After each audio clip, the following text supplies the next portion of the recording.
ಆತ್ಮೀಯ ಕೇಳುಗರಿಗೆ ನಿಮ್ಮ ರಮಾಶ್ರೀ ಅಡಿಗೇರ್ ಮಾಡುವ ನಮಸ್ಕಾರಗಳು. ರಮ್ಯ ಕಥಾಲೋಕಕ್ಕೆ ನಿಮಗೆಲ್ಲ ಸ್ವಾಗತ. ನೀವೀಗ ಪ್ರೀತಿಯ ತೇರು ಧಾರಾವಾಹಿಯ 85ನೇ ಅಧ್ಯಾಯವನ್ನು ಕೇಳ್ತಾ ಇದ್ದೀರಾ. ಕಥೆ ಪ್ರಾರಂಭ ಮಾಡೋದಕ್ಕೂ ಮೊದಲು ಯಾರ್ಯಾರಿನ್ನೂ ಚಾನಲ್ನ ಸಬ್ಸ್ಕ್ರೈಬ್ ಮಾಡ್ಕೊಂಡಿಲ್ಲ ಅವರೆಲ್ಲ ದಯವಿಟ್ಟು ಚಾನಲ್ನ ಸಬ್ಸ್ಕ್ರೈಬ್ ಮಾಡ್ಕೊಳ್ಳಿ, ಕಥೆಯನ್ನು ಲೈಕ್ ಮಾಡಿ, ಶೇರ್ ಮಾಡಿ ಪ್ರೋತ್ಸಾಹಿಸಿ.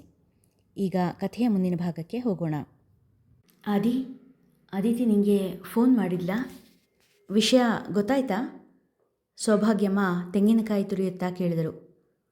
ಹೂಮ, ಗೊತ್ತಾಯಿತು, ಉತ್ತರಿಸಿದವನ ದನಿಯಲ್ಲಿ ಸತ್ವವೇ ಇಲ್ಲ. ಅವಳಿಲ್ಲದೆ ಮನೆ ಭಣಭಣ ಅನ್ನಿಸ್ತಾ ಇದೆ. ಆದರೂ ಅವಳು ಅಲ್ಲಿರ್ತೀನಿ ಎಂದಿದ್ದು ನಮ್ಮ ಒಳ್ಳೆಯದಕ್ಕೆ ತಾನೇ. ಅದಕ್ಕೆ ನಾನು ಇರು ಒಂದೆ. ಪಾಪ ಎಷ್ಟು ಸಂಕೋಚದಿಂದ ಕೇಳ್ತು ಮಗು. ಬಂಗಾರದಂಥ ಹುಡುಗಿ, ಮೆಚ್ಚುಗೆಯಿಂದ ಹೇಳಿದರು. ಬಾಯಿ ಮಾತನಾಡುತ್ತಾ ಇದ್ದರೂ ಕೈ ಕೆಲಸ ಮುಂದುವರಿಸುತ್ತಿತ್ತು. ಅಂದರೆ ಅವಳು ಹೇಳಿದ್ದು ನಿಮಗೂ ಒಪ್ಪಿಗೆನಾ? ಅಚ್ಚರಿಯಿಂದ ಕೇಳಿದ. ಒಪ್ಪಿಗೆನೇ. ಪಾಪ 4 ದಿನ ಇದ್ದು ಬರಲಿ ಬಿಡು, ತವ್ರ ಮನೆಯಲ್ಲಿರೋ ಸುಖಾನ ಇದ್ದು ಅನುಭವಿಸ್ಬರಲಿ, ಸಹಜವಾಗಿಯೇ ಹೇಳಿದರು ಸೌಭಾಗ್ಯಮ್ಮ. ತಮ್ಮ ಮಾತಿಗೆ ಉತ್ತರ ಬರದೇ ಇರಲು ಕತ್ತೆತ್ತಿ ನೋಡಿದರು. ಆದಿತ್ಯ ಕುಳಿತಿದ್ದ ಕುರ್ಚಿ ಖಾಲಿಯಾಗಿತ್ತು. ಸೌಭಾಗ್ಯಮ್ಮ ತಮಗೆ ಒಪ್ಪಿಗೆ ಎಂದು ಹೇಳಿದ ಘಳಿಗೆಯಲ್ಲೇ ಆದಿ ಎದ್ದು ತನ್ನ ರೂಮಿನ ಕಡೆ ನಡೆದಿದ್ದ. ಮುಂದಿನ ಮಾತುಗಳನ್ನು ಕೇಳುವಷ್ಟು ತಾಳ್ಮೆ ಅವನಿಗಿರಲಿಲ್ಲ. ಹುಚ್ಚು ಹುಡುಗ, 4 ದಿನ ಕೂಡ ಹೆಂಡ್ತಿನ ಬಿಟ್ಟಿರೋದು ಕಷ್ಟ ಆಗ್ತಾ ಇದೆಯೇನೋ ನಗುತ್ತಾ ತಮ್ಮಷ್ಟಕ್ಕೆ ತಾವೇ ಹೇಳಿಕೊಂಡರು ಸೌಭಾಗ್ಯಮ್ಮ. ಆದಿತ್ಯನ ಮನ ಒಮ್ಮೊಮ್ಮೆ ಸಿಟ್ಟಿನಿಂದ ಕುದಿಯುತ್ತಿದ್ದರೆ ಮತ್ತೊಮ್ಮೆ ಅಸಹಾಯಕತೆಯಿಂದ ನರಳುತ್ತಿತ್ತು. ಕೋಣೆಯ ಕಿಟಕಿ ಬಳಿ ನಿಂತವನ ಕಣ್ಣು ದಿಗಂತದತ್ತ ಹಾಯುತ್ತಿತ್ತು. ನನ್ನ ಮೇಲೆ ಯಾರಿಗೂ ನಂಬಿಕೆನೇ ಇಲ್ವಾ? ಅದಿತಿ ಅಮ್ಮ ಏನೋ ಹೊರಗ್ನೋರು, ಅವ್ರಿಗೆ ನನ್ನ ಮೇಲೆ ನಂಬಿಕೆ ಇಲ್ಲದೆ ಇರ್ಬೋದು. ಆದರೆ ಅಮ್ಮ, ಇಷ್ಟು ದಿನ ನನ್ನನ್ನು ನೋಡಿರೋ ಅಮ್ಮಂಗೆ ಕೂಡ ನನ್ನ ಮೇಲೆ ನಂಬಿಕೆ ಇಲ್ವಾ? ನಾನು ಸಾಲ ತೀರ್ಸೋಕ್ಕಾಗದೇ ಇರೋ ಹೇಳಿ ಅಂದ್ಕೊಂಡ್ಬಿಟ್ರಾ? ಹಾಗೆ ಅಂದ್ಕೊಂಡಿರಬೇಕು. ಅದಕ್ಕೆ ತಾನೇ ಅದಿತಿ ಸಾಲ ತೀರೋವರೆಗೆ ಅಲ್ಲಿ ಕೆಲಸ ಮಾಡೋದಕ್ಕೆ ಒಪ್ಕೊಂಡಿರೋದು. ನನ್ನನ್ನು ಭಾಳ ಪ್ರೀತಿಸ್ತಾರೆ ಅಂತ ಅಂದ್ಕೊಂಡಿದ್ದ ಅದಿತಿ ಕೂಡ ಹೀಗೆ ಯೋಚನೆ ಮಾಡ್ತಾರೆ ಅಂತ ನಾನು ನಿರೀಕ್ಷೆ ಮಾಡಿರಲಿಲ್ಲ. ಎಷ್ಟೇ ಬೇಡವೆಂದುಕೊಂಡರೂ ಅದಿತಿಯ ಬಗ್ಗೆ ಮನಸ್ಸು ಕಹಿಯಾಗುತ್ತಿತ್ತು. ಬಾಪ, ಊಟ ಮಾಡು. ಕೋಣೆಯ ಹೊರಗೆ ನಿಂತು ಅಕ್ಕರೆಯಿಂದ ಕರೆದರು ಸೌಭಾಗ್ಯಮ್ಮ. ನಂಗೆ ಹಸುವಿಲ್ಲ ಹೇಳಿದವ ಅವರು ಅಲ್ಲಿ ನಿಂತಿರುವಂತೆಯೇ ಬಾಗಿಲು ಹಾಕಿ ಮಲಗಿಬಿಟ್ಟ. ಅವನ ನಡತೆಯನ್ನು ವಿಪರೀತವಾಗಿಯೇನೋ ಭಾವಿಸಿದ ಸೌಭಾಗ್ಯಮ್ಮ, ತುಂಬ ಸುಸ್ತಾಗಿರಬೇಕು, ಆದರೂ ಬರೀ ಹೊಟ್ಟೆಲಿ ಮಲಗಬಾರ್ದಾಗಿತ್ತು ಎಂದುಕೊಳ್ಳುತ್ತಾ ಅಡಿಗೆ ಮನೆ ಕಡೆ ನಡೆದರು. ಹಾಸಿಗೆಯಲ್ಲಿ ಮೈ ಚಾಚಿದವನ ಮನ ಸಂಜೆ ಅತ್ತೆ ವಾರಿಜಾ ಹೇಳಿದ ಮಾತುಗಳನ್ನೇ ಮೆಲುಕು ಹಾಕುತ್ತಿತ್ತು. ವಾರಿಜಾಳ ಫೋನಿನಿಂದ ಬಂದ ಕರೆಯನ್ನು ಅದಿತಿಯದ್ದೇ ಎಂಬ ನಿರೀಕ್ಷೆಯಿಂದ ಸ್ವೀಕರಿಸಿದ್ದ ಆದಿತ್ಯ. ಹೇಗಿದೀಯಾ? ಅತ್ತಲಿಂದ ಅತ್ತೆಯ ದನಿ ಕೇಳಿ ತುಸು ನಿರಾಸೆಯಾದರೂ ಗೌರವದಿಂದಲೇ ಉತ್ತರಿಸಿದ್ದ.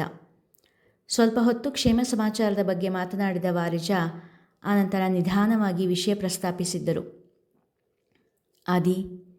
ನಿಮ್ಮ ಸ್ವಂತ ವಿಷಯದ ಬಗ್ಗೆ ಮಾತಾಡ್ತಾ ಇದ್ದೀನಿ ಅಂತ ಬೇಸರ ಮಾಡ್ಕೊಳ್ಬೇಡಪ್ಪ. ಈಗಿರೋ ಸಾಲ ತೀರ್ಸೋಕ್ಕೆ ಎಷ್ಟು ವರ್ಷ ಬೇಕಾಗುತ್ತೆ ಎಂದು ಕೇಳಿದ್ದರು.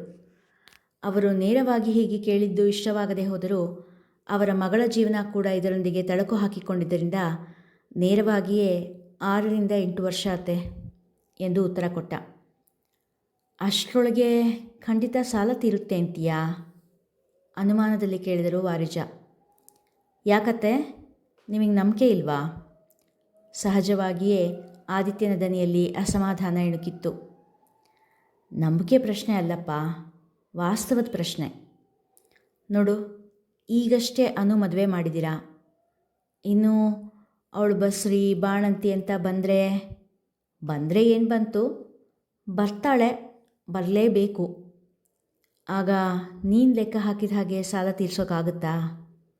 ಅಕಸ್ಮಾತ್ ನಮ್ಮ ಅದಿತಿ ಗರ್ಭಿಣಿ ಆದರೆ, ಅವಳು ಕೆಲಸಕ್ಕೆ ಹೋಗೋದು ನಿಲ್ಲಿಸಿದ್ರೆ ಸಾಲ ತೀರ್ಸೋದು ಇನ್ನೊಂದಿಷ್ಟು ಮುಂದೆ ಹೋಗುತ್ತೆ. ಇನ್ನೂ ತೋಟದ ಉತ್ಪನ್ನ, ಅದು ಪ್ರತಿ ವರ್ಷ ಹೀಗೆ ಇರುತ್ತೆ ಅಂತ ಹೇಳೋದಕ್ಕಾಗಲ್ಲ ಎನ್ನುತ್ತಿದ್ದವರ ಮಾತಿನಿಂದ ಆದಿತ್ಯನ ಮನ ಘಾಸಿಗೊಂಡಿತ್ತು. ಜೊತೆಗೆ ಕೋಪ ಕೂಡ ಬಂದಿತ್ತು. ನೋಡಿಯತ್ತೆ, ದಯವಿಟ್ಟು ತಪ್ಪು ತಿಳ್ಕೊಬೇಡಿ. ಇದೆಲ್ಲ ನಮ್ಮ ಸಂಸಾರದ ವಿಷಯ, ಅದನ್ನು ನಾವು ನೋಡ್ಕೊಳ್ತೀವಿ, ನೀವು ತಲೆ ಕಟ್ಸ್ಕೊಳ್ಬೇಡಿ. ಅರಿವಿಲ್ಲದೆ ದನಿ ತುಸು ಹೊರಟಾಗಿತ್ತು. ನಮ್ಮ ಮಗಳು ನಿಮ್ಮ ಸಂಸಾರದ ಒಂದು ಭಾಗ ಅಲ್ವೇ? ಮಗಳು ಸಾಲದಲ್ಲಿ ಒದ್ದಾಡ್ತಾ ಇದ್ದರೆ ನಾವು ಹೇಗೆ ಸಂಬಂಧ ಇಲ್ಲ ಅಂತ ಸುಮ್ಮನೆ ಕೂರೋಕ್ಕಾಗುತ್ತೆ ಹೇಳಾದಿ? ವಾಲಿಜ ಮತ್ತೆ ಕೇಳಿದರು. ಆದರೆ ಸಾಲ ತೀರ್ಸೋಕ್ಕೆ ನಿಮ್ಮ ಸಹಾಯ ತಗೊಳ್ಳೋದು ನಂಗೆ ಇಷ್ಟ ಇಲ್ಲ, ಕಡ್ಡಿ ಮುರಿದಂತೆ ಹೇಳಿದ ಆದಿ. ನಂಗೆ ಗೊತ್ತಪ್ಪ, ನೀನು ಮಹಾಸ್ವಾಭಿಮಾನಿ ಅಂತ. ನಾವು ನಿನಗೆ ದುಡ್ಡು ಕೊಡೋದ್ರ ಬಗ್ಗೆ ಮಾತಾಡ್ತಾ ಇಲ್ಲ ನಾನು. ಮಾತಲ್ಲಿ ವ್ಯಂಗ್ಯ ಇತ್ತಾ? ಹುಡುಕಿದ ಆದಿ. ಅಲ್ಲಿ ಹಳ್ಳಿ ಕಾಲೇಜ್ನಲ್ಲಿ ನಿಮಗೆ ಸಿಗೋ ಸಂಬಳ ಕಡಿಮೆ, ಅದಕ್ಕಿಂತ 2ರಷ್ಟು 3ರಷ್ಟು ಸಂಬಳ ಇಲ್ಲಿ ಸಿಗುತ್ತೆ. ನೀವಿಬ್ಬರೂ ಇಲ್ಲೇ ಕೆಲಸ ಮಾಡಿ ಬೇಗ ಸಾಲ ತೀರಿಸಿ ಅಂತ ನಾನು ಹೇಳ್ತಾ ಇರೋದು.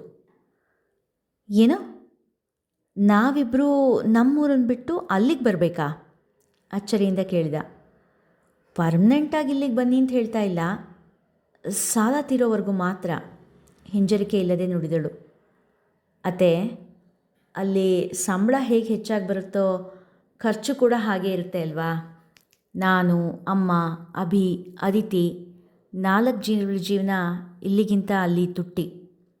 ಇಲ್ಲಾದರೆ ಸ್ವಂತ ಮನೆ, ಜಮೀನು. ಹೇಳುತ್ತಿದ್ದವನ ಮಾತನ್ನು ಅರ್ಧದಲ್ಲೇ ತಡೆದ ವಾರಿಜ, ಅಭಿ ಸೌಭಾಗ್ಯ ಅಲ್ಲೇ ಇರಲಿ, ಅವರು ಜಮೀನಿನ ಕಡೆ ಗಮನ ಕೊಡಲಿ. ನೀವಿಬ್ಬರೂ ಇಲ್ಲಿಗೆ ಬನ್ನಿ. ನೀವಿಬ್ಬರೂ ನಮ್ಮ ಜೊತೆಯಲ್ಲೇ ನಮ್ಮನೇಲೇ ಇದ್ದರೆ ಹೆಚ್ಚು ಖರ್ಚು ಬರೋದಿಲ್ಲ ಎಂದರು. ವಾರಿಜಳ ಮಾತು ಕೇಳಿದ ಆದಿಗೆ ಮೈ ಉರಿಯುವಂಥ ಕೋಪ ಬಂದಿತ್ತು. ನೋಡಿಯತ್ತೆ, ನೀವು ನಮ್ಮ ಬಗ್ಗೆ ತುಂಬ ಜಾಸ್ತಿನೇ ಯೋಚನೆ ಮಾಡ್ತಾ ಇದ್ದೀರಾ ಅನಿಸುತ್ತೆ. ಇಷ್ಟು ಯೋಚನೆ ಮಾಡಿದ್ದು ಸಾಕು. ನಮ್ಮ ಜೀವನನ ನಾವು ಸಂಭಾಳಿಸ್ಕೊಳ್ತೀವಿ. ನಮ್ಮ ಪಾಡಿಗೆ ನಮ್ಮನ್ನು ಬಿಟ್ಬಿಡಿ. ದನಿಯಲ್ಲಿ ಆದಷ್ಟು ಶಾಂತತೆ ಕಾಪಾಡಿಕೊಂಡು ಹೇಳಿದ. ಒಂದೆರಡು ಕ್ಷಣ ಸುಮ್ಮನಿದ್ದ ವಾರಿಜ, ಹಾಗಾದರೆ ನೀನು ಇಲ್ಲಿಗೆ ಬರೋಲ್ವಾ ಎಂದು ಕೇಳಿದಳು. ಇಲ್ಲ ಅತ್ತೆ ಎಂದಾಗ, ಹಾಗಿದ್ರೆ ಅದಿತಿ ಇಲ್ಲೇ ಕಾಲೇಜಿಗೆ ಸೇರ್ತಾಳೆ. ಅವಳು ಮೊದಲು ಕೆಲಸ ಮಾಡ್ತಾ ಇದ್ದ ಕಡೆ ಅವಳ ಪೋಸ್ಟ್ ಖಾಲಿನೇ ಇದೆ. ನಿನ್ನ ಕಷ್ಟಗಳು ತೀರಿದ ಮೇಲೆ ಎಂದಾಗ ಆದಿತ್ಯನಿಗೆ ನಿಂತ ನೆಲವೇ ಬಿರಿದಂತಾಯಿತು. ಅಂದರೆ ನಿಮ್ಮ ಮಾತಿನರ್ಥ? ನಾನು ಹೇಳೋದಿಷ್ಟೇ ಆದಿ, ಅದಿತಿ ಅಲ್ಲಿಗಿಂತ ಇಲ್ಲಿ ಹೆಚ್ಚು ದುಡಿತಾಳೆ, ನಿಮ್ಮ ಸಾಲ ಬೇಗ ತೀರಿಸ್ತಾಳೆ. ವಾರಿಜಳ ಮಾತಿನ ಧಾಟಿ ಆದಿತ್ಯನಿಗೆ ಒಪ್ಪಿಗೆ ಆಗಲಿಲ್ಲ. ಆದರೆ ಅವರಿಗೆ ಅಗೌರವವಾಗಿ ಮಾತನಾಡುವುದು ಅವನ ಸಂಸ್ಕಾರಕ್ಕೆ ವಿರುದ್ಧವಾಗಿದ್ದುದು. ಬಿಡಿಯತ್ತೆ, ಇದರ ಬಗ್ಗೆ ನಾನು ಅದಿತಿ ಮಾತಾಡ್ಕೊಳ್ತೀವಿ ಎಂದ. ಅದಿತಿ ಒಪ್ಪಿದಾಳೆ, ತಕ್ಷಣವೇ ಹೇಳಿದರು ವಾರಿಜ. ಏನು? ಅದಿತಿ ಒಪ್ಪಿದಾರಾ? ಆದಿತ್ಯನ ಕೈಲಿದ್ದ ಫೋನ್ ಜಾರಿತ್ತು. ಆದಿ ಆದಿ ವಾರಿಜಳ ದನಿ ಇನ್ನು ಕೇಳಿಸುತ್ತಿತ್ತು. ಮತ್ತೆ ಮಾತನಾಡುವ ಇಚ್ಛೆ ಇಲ್ಲದೆ ಕರೆ ತುಂಡರಿಸಿದ್ದ ಆದಿ. ಇವತ್ತು ಯಾಕೋ ತುಂಬ ಬೇಸರದಲ್ಲಿದ್ದ ಹಾಗೆ ಕಾಣಿಸ್ತಾ ಇದ್ದೀರಾ, ಏನಾಯಿತು? ದಿಂಬಿಗೆ ತಲೆ ಕೊಟ್ಟ ತಕ್ಷಣವೇ ಗೊರಕೆ ಹೊಡೆಯಲು ಆರಂಭಿಸುತ್ತಿದ್ದ ಮಂಜಣ್ಣ ಇಂದು ಸೂರನ್ನೇ ನೋಡುತ್ತಾ ಮಲಗಿದ್ದು ಕಂಡು ಕೇಳಿದಳು ವಾರುಣಿ. ಇಲ್ಲ, ಹಾಗೇನಿಲ್ಲ ತಡವರಿಸುತ್ತಾ ಹೇಳಿದ ಮಂಜಣ್ಣ. ನನ್ನ ಹತ್ರ ಕೂಡ ಹೇಳ್ಕೋಬಾರ್ದಾ? ಪ್ರೀತಿಯಿಂದ ಕೇಳಿದರು ವಾರುಣಿ. ಅದೇ ಆ ಹುಡುಗರ ಬಗ್ಗೆ ಯೋಚನೆ ಮಾಡ್ತಾ ಇದ್ದೆ ಎಂದರು ಮಂಜಣ್ಣ. ಹೇಳೋಕೆ ಮನಸ್ಸಿಲ್ಲ ಅಂದರೆ ಬೇಡ ಬಿಡಿ, ಈ ರೀತಿ ಸುಳ್ಳು ಪಳ್ಳು ಹೇಳಬೇಡಿ, ಹುಸಿಕೋಪ ತೋರಿದರು. ಚೆನ್ನಾಗಿ ಅರ್ಥ ಮಾಡ್ಕೊಂಡಿದೆಯಾ ನನ್ನನ್ನು. ಒಂದು ಸಮಸ್ಯೆ ತಲೆ ಕೊರಿತಾ ಇದೆ, ಅಂಥ ದೊಡ್ಡದೇನಲ್ಲ, ಚಿಕ್ಕದೆ. ಹೇಳಿದ್ರೆ ಸುಮ್ಮನೆ ನಿಂಗೂ ನಿದ್ದೆ ಹಾಳು. ಆರಾಮಾಗಿ ಮಲಗು, ಸಮಸ್ಯೆ ಪರಿಹಾರ ಆದಮೇಲೆ ನಿಂಗೆ ಹೇಳ್ತೀನಿ. ವಾರುಣಿಯ ಮನಸ್ಸಿಗೆ ಕಸುವಿಸಿಯಾದರೂ ಸರಿ, ಆದರೆ ತೀರಾ ತಲೆ ಕೆಡಿಸ್ಕೊಳ್ಬೇಡಿ, ಏನೇ ಸಮಸ್ಯೆ ಇದ್ದರೂ ಪರಿಹಾರ ಆಗುತ್ತೆ. ಮನಸ್ಸಿಗೆ ತೋಚಿದ್ದನ್ನು ಹೇಳಿದರು. ಹೆಂಡತಿಯ ಹಣೆಗೆ ಪ್ರೀತಿಯ ಮುತ್ತನ್ನಿತ್ತರು ಮಂಜಣ್ಣ. ಗಂಡನ ತೋಳನ್ನೇ ತಲೆದಿಂಬಾಗಿಸಿ ನೆಮ್ಮದಿಯಿಂದ ಮಲಗಿದಳು ವಾರುಣಿ. ವಾರುಣಿಗೆ ನಿದ್ರೆ ಬರುವವರೆಗೂ ಅವಳ ಹಣೆಯ ಮೇಲೆ ಸಣ್ಣಗೆ ತಟ್ಟುತ್ತಾ ಇದ್ದ ಮಂಜಣ್ಣನ ಕಣ್ಣಿನಿಂದ ಮಾತ್ರ ನಿದ್ರೆ ಮೈಲಿಯಷ್ಟು ದೂರ ಓಡಿತ್ತು. ಮಾವ, ನಮಗೆ ಇನ್ನೂ 3 ದಿನ ಟೈಮ್ ಇದೆ. ನೇಹಾಗೆ ಇಂಟರ್ನಲ್ಸ್ ನಡೀತಾ ಇದೆ, ಹಾಗಾಗಿ ಈ 3 ದಿನ ನೇಹಾ ಕಾಲೇಜ್ ತಪ್ಪಿಸಿ ಎಲ್ಲಿಗೂ ಹೋಗಲ್ಲ. ಅಷ್ಟರಲ್ಲಿ ಆ ಲೆಕ್ಚರರ್ ಪೂರ್ವಾಪರ ಎಲ್ಲ ವಿಚಾರಿಸಿ ನಿಮಗೆ ತಿಳಿಸ್ತೀನಿ. ಮುಂದೆ ಏನು ಮಾಡೋದು ಅಂತ ಆಮೇಲೆ ಯೋಚನೆ ಮಾಡೋಣ. ಸುಹಾಸ್ ಹೇಳಿದಾಗ ಒಪ್ಪಿ ತಲೆಯಾಡಿಸಿದರು ಮಂಜಣ್ಣ. ಸುಹಾಸ್ ಗೆಳೆಯನ ನೆರವಿನಿಂದ ವಿಷಯ ಸಂಗ್ರಹಣೆಗೆ ಮುಂದಾದ. ನೇಹಾ ಡಾರ್ಲಿಂಗ್, ಇನ್ನು 1 ವಾರ ನಾವು ಸಿಗೋದಕ್ಕಾಗೋದಿಲ್ಲ. ಪ್ಲೀಸ್ ಇವತ್ತು ಸಂಜೆ ನನ್ನ ಜೊತೆ ಬರ್ತೀಯಾ? ನೇಹಾಳ ಮೊಬೈಲ್ಗೆ ಸಂದೇಶವೊಂದು ಬಂದು ಬಿದ್ದಿತ್ತು. 1 ವಾರ ಸಿಗಲ್ವಾ? ಯಾಕೆ? ಬೇಸರದ ಎಮೋಜಿಯೊಂದಿಗೆ ನೇಹಾ ಮೆಸೇಜ್ ಕಳಿಸಿದಳು. ನನ್ನ ಅಜ್ಜಿಗೆ ಹುಷಾರಿಲ್ಲ, ಅದಕ್ಕೆ ಊರಿಗೆ ಹೋಗ್ತಾ ಇದ್ದೀನಿ. ಅಪ್ಪ ಹೇಳೋದು ಕೇಳಿದ್ರೆ ಅಜ್ಜಿ ಉಳಿಯೋದು ಅನುಮಾನ. ಹಾಗಾಗಿ ಕಾರ್ಯ ಕೂಡ ಮುಗಿಸ್ಬರಬೇಕು. ಅಲ್ಲಿದ್ದಾಗ ಮೆಸೇಜ್ ಕೂಡ ಮಾಡೋಕ್ಕಾಗಲ್ಲ. ನಟರಾಜನ ಸಂದೇಶ ನೋಡಿ ನೇಹಾಳ ಮನ ಮುದುಡಿತು. ಸಂಜೆ ಸಿಗ್ತೀಯ ತಾನೇ? ಕೇಳಿದಾಗ ಎಂದಳು. ಹಕ್ಕಿ ಬಲೆಗೆ ಬಿತ್ತು. ಈ ಊರನ್ನು ಬಿಟ್ಟು ಹೋಗೋಕ್ಕೆ ಮುಂಚೆ ನಂಗೆ ಹಬ್ಬ. ಸಾಧ್ಯ ಆದರೆ ಎಂದವನ ಮನದಲ್ಲಿ ದುಷ್ಟ ಯೋಜನೆಯೊಂದು ರೂಪುಗೊಂಡಿತ್ತು.